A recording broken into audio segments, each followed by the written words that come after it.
Hello students. सो बेटा आज हम करंट इलेक्ट्रिसिटी की कंटिन्यूटी में नेक्स्ट लेक्चर करेंगे। तो आज हम करेंगे combination of cells in parallel. तो स्टार्ट करते हैं। मैं हूं पवन सिंह और आप देख रहे हो आपका अपना चैनल फिजिक्स ज्ञानम। तो बेटा आज का हमारा फिर टॉपिक क्या है? Combination of cells in parallel. ठीक है। तो बेटा सेल्स को कंबाइन करने की क्या जरूरत है, क्यों हम कंबाइन करते हैं, ये तो मैंने पिछले लेक्चर में आपको बताया था कि जब मान लो हमारे पास बहुत सारे सेल पड़े हैं और जिस ईएमएफ की हमें सर्किट में जरूरत है उस ईएमएफ का हमारे पास कोई सेल नहीं है, तो उन सेल को कंबाइन करके हम फिर वो ईएमएफ ऑब्टेन करते हैं। इसलिए सेल्स को फिर कंबाइन करना पड़ता है। और सेल्स को तीन तरीके से कंबाइन करते हैं, एक सीरीज कम्बिनेशन, एक पैरेलल कम्बिनेशन और एक मिक्स्ड ग्रुपिंग। तो सीरीज कम्बिनेशन हम कर चुके हैं, तो आज हम करेंगे combination of cells in parallel. तो मान लेते हैं कि हमारे पास दो सेल हैं, ये जैसे मैंने डायग्राम में शो किया है। एक की ईएमएफ E1 है, दूसरी की ईएमएफ कितनी है, E2 है। ऊपर वाले का इंटरनल रेजिस्टेंस R1 है, नीचे वाले का कितना है, R2 है। ठीक। तो ये दोनों देखो इस तरह से मैंने कंबाइन कर दिए। ये पॉइंट मान लेते हैं A है, ये पॉइंट मान लेते हैं B है। अब सर्किट में करंट कैसे चलेगा आपको मालूम ही है। करंट कैसे फ्लो करता है, हाई पोटेंशियल से लो पोटेंशियल की ओर फ्लो करता है। तो यानी कि इस तरफ को करंट फ्लो करेगा ऐसे करके, ये आएगा करंट ऐसे। मान लो एक्सटर्नल रेजिस्टेंस मैंने कितना लगा दिया, R लगा दिया सर्किट में, और ऐसे इसको कंबाइन कर दिया पूरा सर्किट, ये ऐसे चलेगा। ठीक। तो यहाँ से सर्किट में देखो बिल्कुल क्लियर है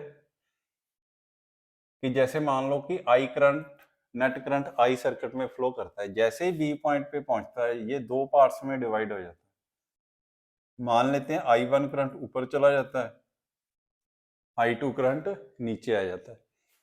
तो इसमें से इसका यानी कि ये सेल जो है जिसकी ईएमएफ E1 है, इसमें से I1 करंट फ्लो करता है, और दूसरा सेल जिसकी ईएमएफ E2 है उसमें से I2 करंट फ्लो करता है। ठीक है। एक तो ये बात हमारे पास हो गई। क्या बात हो गई कि current flowing through each cell, current flowing through each cell is different. ठीक है।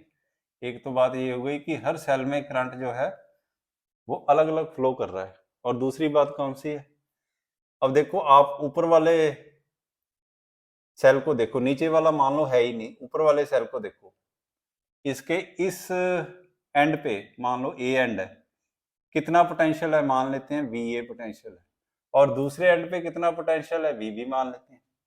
तो ये जो सर्किट ऊपर जो सेल लगा हुआ है इसका टोटल टर्मिनल पोटेंशियल डिफरेंस कितना हुआ, फिर टर्मिनल पोटेंशियल डिफरेंस हुआ फॉर E1 कितना हो गया, VA माइनस VB। कितना हो गया पोटेंशियल डिफरेंस इसके टर्मिनल के अक्रॉस।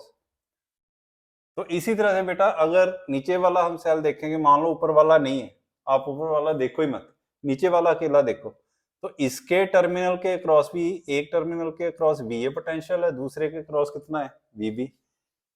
तो इसके लिए भी for E2 terminal potential difference कितना आएगा, VA माइनस VB। तो यहाँ पे देखो कि सेल जिसकी ईएमएफ E1 है उसके लिए टर्मिनल पोटेंशियल डिफरेंस कितना है, VA माइनस VB। और जिस सेल की ईएमएफ E2 है उसके लिए भी टर्मिनल पोटेंशियल डिफरेंस कितना है, VA माइनस VB। इसका मतलब है इस तरह के कॉम्बिनेशन में टर्मिनल पोटेंशियल डिफरेंस दोनों सेल्स का क्या है, सेम है। तो क्या लिखेंगे, टर्मिनल पोटेंशियल डिफरेंस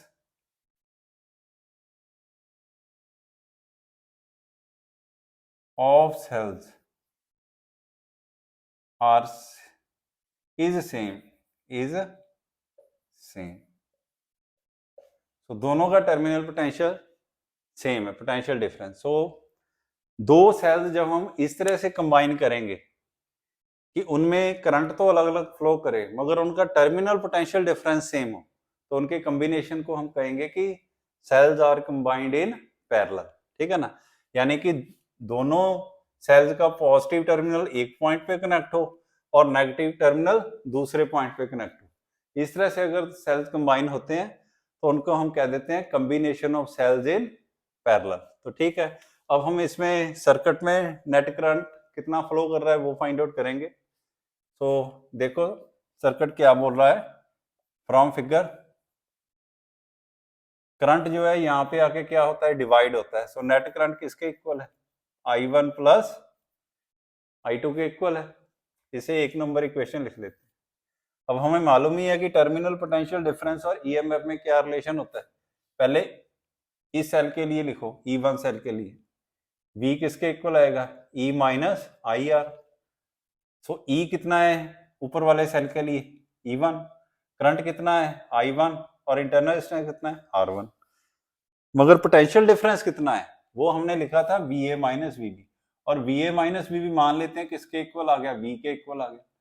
और दूसरे के क्रॉस भी कितना आएगा, V आएगा। क्यों V लिया, क्योंकि ये दोनों इक्वल है। ठीक है ना, सो पोटेंशियल डिफरेंस तो सेम आएगा, टर्मिनल पोटेंशियल डिफरेंस, मगर करंट अलग अलग आएगा। ये मैंने ऊपर वाले सेल के लिए इक्वेशन लिखी है। यहाँ से I1 की वैल्यू निकालेंगे तो I1 R1 किसके इक्वल आ जाएगा, E1 माइनस V। तो I1 किसके इक्वल आ जाएगा, E1 minus V over R1। ठीक है, इसी तरह से दूसरे सेल के लिए इक्वेशन लिखेंगे। Similarly for cell of EMF E2 क्या लिखेंगे, I2 is equal to E2 minus V over R2 आ जाएगा। ये I1 और I2 की जो वैल्यू है हमने यहाँ पे निकाली है वो एक नंबर इक्वेशन में फिल करो।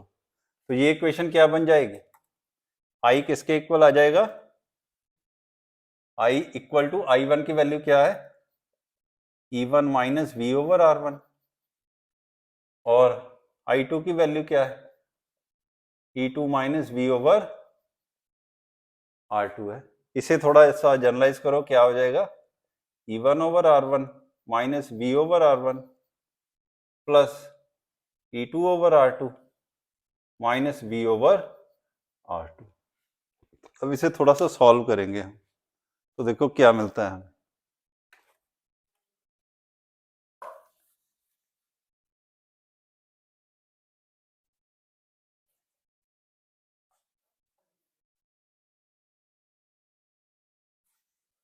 तो इसे सॉल्व करेंगे तो देखते हैं कि हमें क्या मिलता है।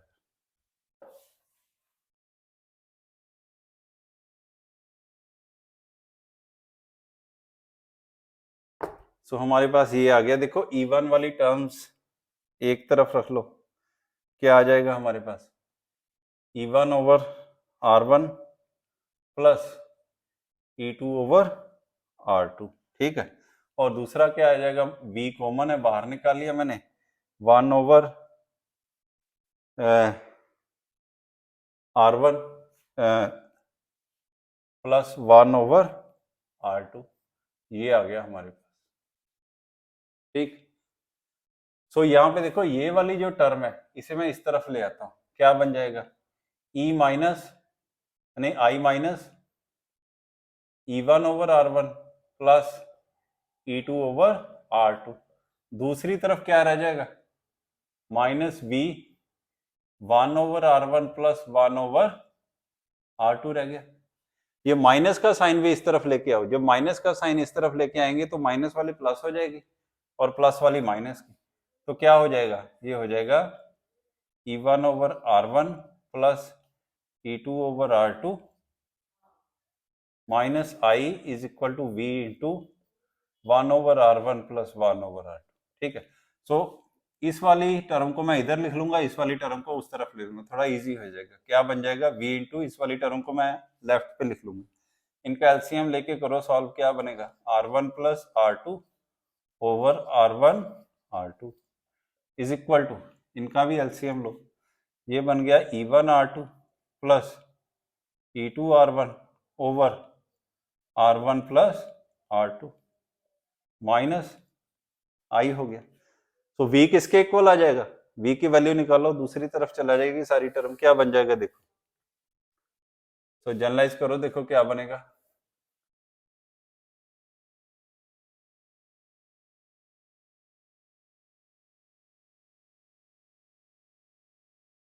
सो हमारे पास आ जाएगा V is equal to E1R2 plus E2R1, ठीक है, ओवर R1 प्लस R2, ठीक।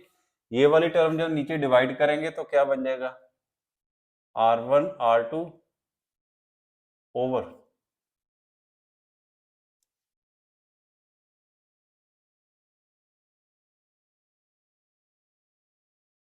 R1 plus R2। इसे चेक करो, देखो गलती तो नहीं कहीं पे, कैलकुलेशन एक बार चेक करो। ये देखो ऐसे आ गया, इसको दूसरी तरफ ले गए, ये इतना आ गया,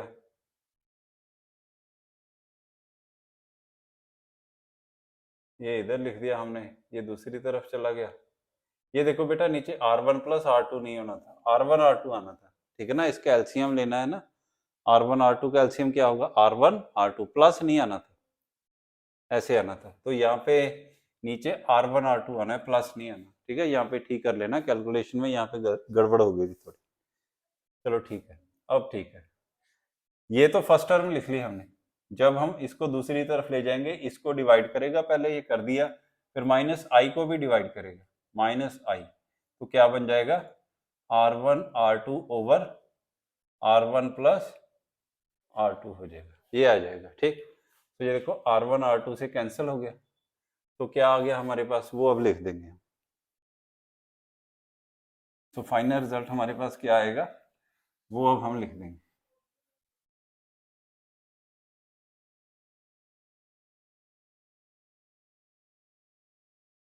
तो फाइनल रिजल्ट हमारे पास आ गया, V is equal to E1R2 plus E2R1 over R1 plus R2 minus I into R1 R2 over R1 plus R2। So ये नेट पोटेंशियल डिफरेंस आ गया सर्किट में, ठीक है। तो मान लेते हैं कि इफ, जैसे अभी मैंने सर्किट बनाया था, क्या सर्किट बनाया था, ऐसे करके मैंने बनाया था कि एक सेल ये है, एक सेल ये है, ठीक है। तो इसकी ईएमएफ E1 थी, इसकी ईएमएफ E2 थी, इसका इंटरनल रेजिस्टेंस R1 था, इसका R2 था। तो बेटा जैसे ये दोनों सेल्स जो हैं ये पैरेलल में है, तो इनके इंटरनल रेजिस्टेंस भी कैसे होंगे? पैरेलल में होंगे। तो मान लेते हैं इन दोनों का जो इक्विवेलेंट ईएमएफ है, इन दोनों सेल्स की इक्विवेलेंट ईएमएफ वो कितनी है? ई इक्विवेलेंट। और इन दोनों का इक्विवेलेंट रेजिस्टेंस कितना है? आर के इक्वल है। तो ये सर्किट क्या बन जाएगा? तो इस सर्किट हम ऐसे लिख देंगे,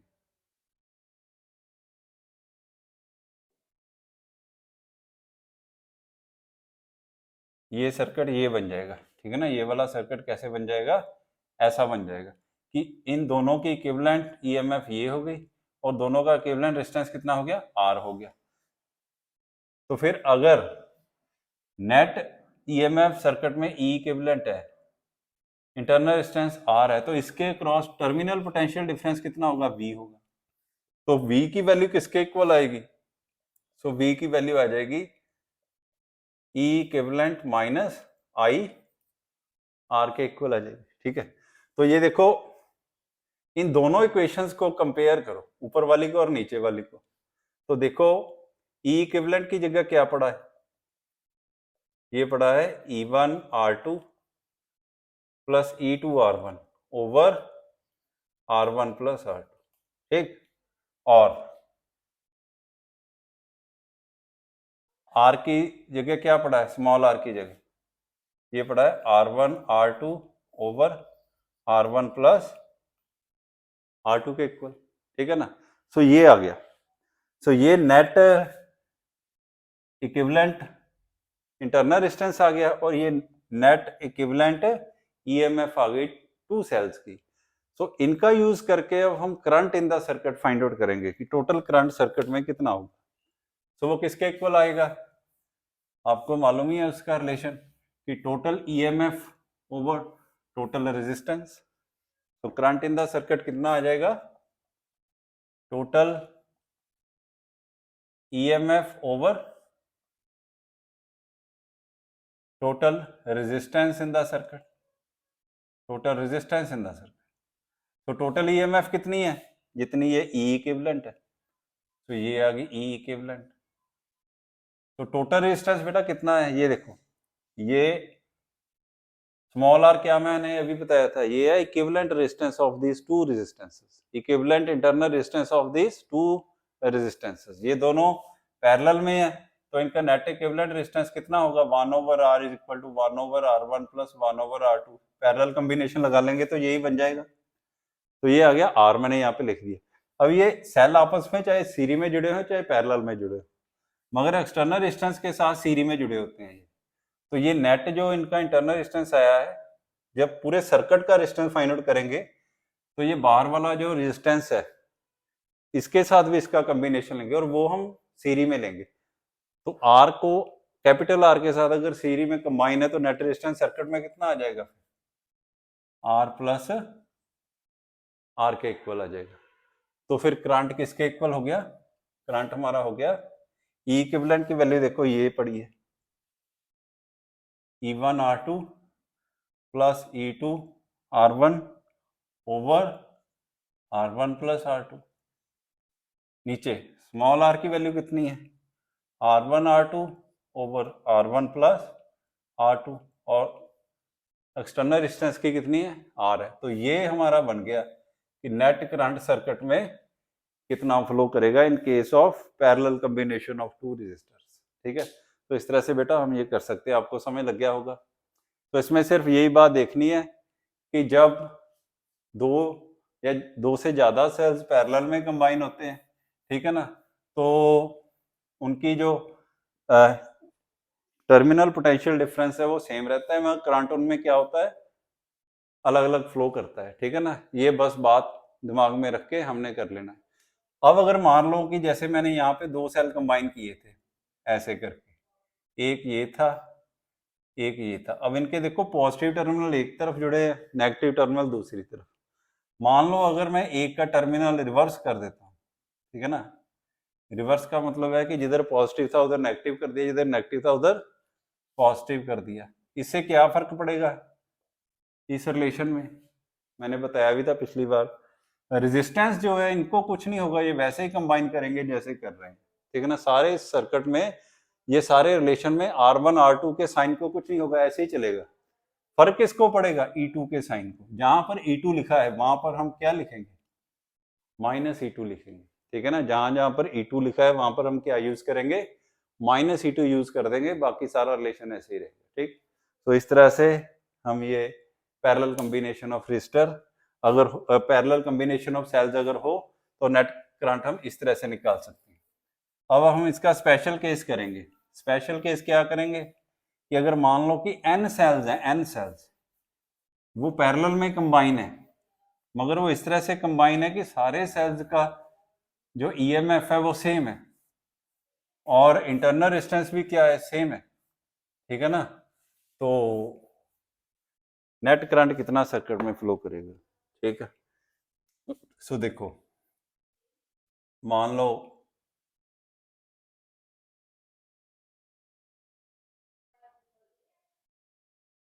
बहुत सारे सेल्स है, so on up to n cells, n cells combine है, सॉरी ये तो मैंने सीरी में बना दिए ना, पैरेलल में बनाने थे।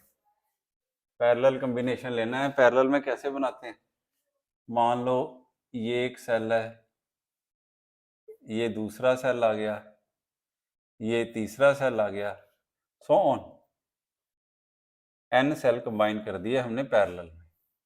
ठीक है ना, ये n सेल मैंने कंबाइन कर दिए पैरेलल में।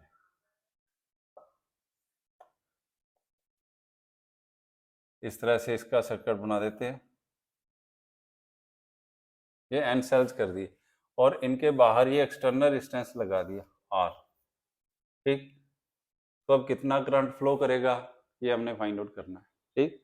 तो मान लेते हैं सबकी EMF जो है वो क्या है, सेम है, सबकी EMF सेम है, इंटरनल रेजिस्टेंस भी क्या है, सेम है, ठीक है। सो जैसे बेटा मैंने अभी रिलेशन लिखा था, क्या रिलेशन लिखा था, करंट किसके इक्वल लिखा था, मैंने लिखा था E equivalent over R plus R। E equivalent किसके इक्वल लिखा था, मैंने लिखा था E1 R2 plus E2 R1 over R1 plus R2, ठीक है। और अगर मान लो जैसे यहाँ पे सभी की इंटरनल रेजिस्टेंस सेम है, यहाँ पे भी अगर इंटरनल रेजिस्टेंस सेम हो इन दोनों की, मान लो R1 equal to R2 equal to R के इक्वल हो, तो ये E इक्विवेलेंट किसके इक्वल हो जाएगी, E इक्विवेलेंट क्या आएगी, मान लो EMF भी सेम है इनकी, ठीक है ना, मान लो EMF भी जैसे इन सेल्स की EMF भी सेम है, इंटरनल रेजिस्टेंस भी सेम है, इस केस में भी मान लो कि इनकी EMF भी सेम है और इंटरनल रेजिस्टेंस भी सेम है, इंटरनल रेजिस्टेंस है R के बराबर ईच का और EMF किसके इक्वल है, E के इक्वल है। तो ये रिलेशन क्या बनेगा, E1 की जगह E लिख देंगे, R2 की जगह R, E2 की जगह भी E लिखेंगे, R1 की जगह R लिखेंगे, नीचे क्या आ जाएगा, R प्लस R आ जाएगा। तो ये क्या बन गया फिर, ये देखो आपका बन गया 2ER ओवर 2R, ठीक है। सो 2 से 2 कैंसिल, ये R से R कैंसिल, क्या बन गया, E के इक्वल आ गया। यानी कि दो सेल्स कंबाइन किए है मगर नेट EMF कितनी है, ये जितनी एक सेल की EMF है, ठीक है। सो इसी तरह से यहाँ पे होगा, हमने N सेल कंबाइन किए हैं मगर नेट EMF सर्किट में कितनी आएगी, इक्विवेलेंट EMF कितनी आएगी, जितनी एक सेल की EMF है, यानी कि E इक्विवेलेंट किसके इक्वल आ जाएगी, E के इक्वल आ जाएगी। यही बात लेके हमने ये सॉल्व करना है, करंट नेट सर्किट में कितना होगा वो हम लिखेंगे, तो वो लिख देते हैं फिर। तो यहां पे देखो E इक्विवेलेंट कितना आ जाएगा, फिर E के इक्वल आ जाएगा ओवर R किसके इक्वल आएगा, किसके इक्वल आएगा, सभी पैरेलल में है, पैरेलल कॉम्बिनेशन ऑफ सेल्स, तो सारे इंटरनल रेजिस्टेंस क्या होंगे, पैरेलल में। अगर हम पैरेलल में कंबाइन करें सभी का, मान लो R डैश बनता है पैरेलल में, सभी को पैरेलल में कंबाइन करें, क्या आएगा net resistance 1 over R plus 1 over R plus 1 over R, so on N तक। तो N टाइम अगर इसको हम ऐड कर देंगे क्या बन जाएगा, N इंटू 1 ओवर R, ठीक है ना। सो R डैश कितना हो जाएगा, R ओवर N बन जाएगा। Net internal resistance of all the cells कितना बन जाएगा, R ओवर N बन जाएगा। सो ये R जो यहाँ पे लिखा है इक्विवेलेंट, इसकी जगह हम क्या यूज करेंगे, ये यूज करेंगे। सो ये आ गया R over N plus R बन जाएगा, ठीक। सो ये बन गया हमारा। अब देखो क्या होगा, ये नेट करंट इतना सर्किट में फ्लो करेगा, इतना नेट करंट सर्किट में फ्लो करेगा। अब देखो इसको एलसीएम लेके सॉल्व करो, कितना आएगा, ये आ गया NE over R plus NR आ गया, ठीक, इतना आ गया। इसके भी स्पेशल केस बेटा बनते हैं। स्पेशल केस क्या बनते हैं, स्पेशल केस पहला ये बनता है कि इफ मान लो कि जो इंटरनल रेजिस्टेंस है यानी R ओवर N है is much much greater than, क्या हो गया, एक्सटर्नल रेजिस्टेंस से बड़ा हो गया, तो फिर क्या होगा कि R को हम इग्नोर कर देंगे in comparison to R over N। तो ये इक्वेशन क्या बनेगी, I क्या आ जाएगी, E over R over N। तो ये क्या आ गई, N into E over R आ गया। ये E ओवर R क्या है, जैसे मैंने पिछली बार आपको बताया पिछले लेक्चर में, अगर आपने नहीं देखा तो वो जरूर देखना है, इसे देखने से पहले फिर ये आपको अच्छी तरह से समझ लगेगी। तो E ओवर R क्या था, current due to one cell. तो ये क्या आ गया, N into current due to one cell.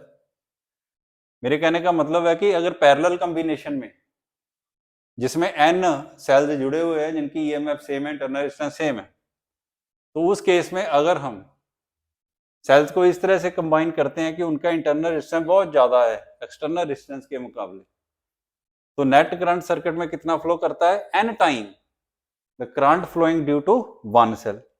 और अगर इसका उल्टा कर दें, उल्टा क्या कि एक्सटर्नल रेजिस्टेंस बहुत ज्यादा कर दें in comparison to internal resistance, तो फिर क्या होगा वो देख लेते हैं अभी हम।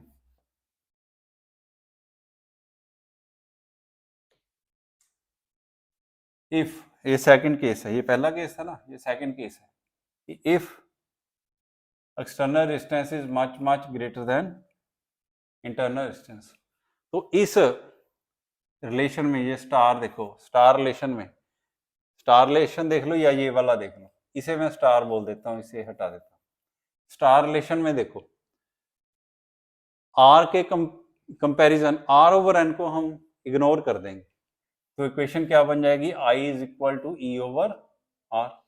ये क्या है, current due to one cell. अब यहाँ पे आप बोलोगे कि यहाँ पे E over R capital R लिखा है, तब भी आप बोल रहे हो current due to one cell, और यहाँ पे ई ओवर स्मॉल आर लिखा है, यहाँ भी आप बोल रहे हो current due to one cell. ये कैसे, इस बात को समझने के लिए आपको मेरा पिछला लेक्चर देखना पड़ेगा। यहाँ पे भी आपको थोड़ा सा बता देता हूँ। जैसे करंट सर्किट में कितना होता है, मान लो एक सेल लगा है सर्किट में, ठीक है ना, सर्किट में अभी तो n सेल लगे हैं जो हमने सर्किट कंसीडर किया है, मगर मान लो एक सेल लगा है जिसकी ईएमएफ ई है, इंटरनल रेजिस्टेंस कितना है, आर है, और बाहर से कितना लगा है, आर लगा है, तो करंट कितना होगा, E over R plus R हो जाएगा। तो यहाँ पे देखो कि जब इंटरनल रेजिस्टेंस बहुत ज्यादा है एक्सटर्नल से, यानी आर जो है वो बहुत ज्यादा है आर के कंपैरिजन, तो आर को हम इग्नोर कर देंगे तो क्या रह जाएगा, ई ओवर आर। तो ये current due to one cell कितना आया इस केस में, ई ओवर आर, तो यही मैंने लिखा था ई ओवर आर को क्या, कि current due to one cell. मगर इस केस में देखो, इस केस में ये वाला जो केस है, ये जो मैंने लिखा है, इसमें एक्सटर्नल रेजिस्टेंस ज्यादा है इंटरनल के मुकाबले। सो एक्सटर्नल रेजिस्टेंस ज्यादा है इंटरनल के मुकाबले, इंटरनल को इग्नोर करेंगे तो ये बनेगा ई ओवर आर। तो एक सेल के कारण कितना करंट फ्लो हो रहा है, ई ओवर आर। तो मैंने भी यही बताया यहाँ पे कि ई ओवर आर इस केस में क्या है, current due to one cell. तो यहाँ पे देखो कि इस केस में हमने n सेल जोड़े हैं, n सेल, मगर करंट हमें कितना मिल रहा है, एक सेल जितना। और यहाँ पे अगर हमने n सेल जोड़े हैं तो करंट भी n टाइम मिल रहा है, current due to one cell, ठीक है ना। सो इस इतने ज्यादा सेल जोड़ के अगर हमें एक सेल जितना करंट मिले तो क्या फायदा, एक ही सेल फिर यूज कर लो, तो इतने क्यों करने। इसलिए ये वाला सेल जो है, ये वाला कॉम्बिनेशन जो है, ये हमारा फेवरेबल नहीं है। ये वाला कॉम्बिनेशन जो है, ये वाला जो कंडीशन है, ये हमारी फेवरेबल है। इसलिए जब हम सेल्स को कंबाइन करेंगे पैरेलल में तो इस वाली कंडीशन को फॉलो करेंगे, ठीक है। तो बेटा आपको पैरेलल कॉम्बिनेशन ऑफ सेल्स जो है वो समय लगा होगा, तो इसे ध्यान से देखना है, ये सीरी वाले से थोड़ा सा कॉम्प्लिकेटेड है। सो ये अगर आपको समझ लग गया तो नेक्स्ट मिक्स्ड ग्रुपिंग है वो भी इजी आपको लगेगा। Thank you.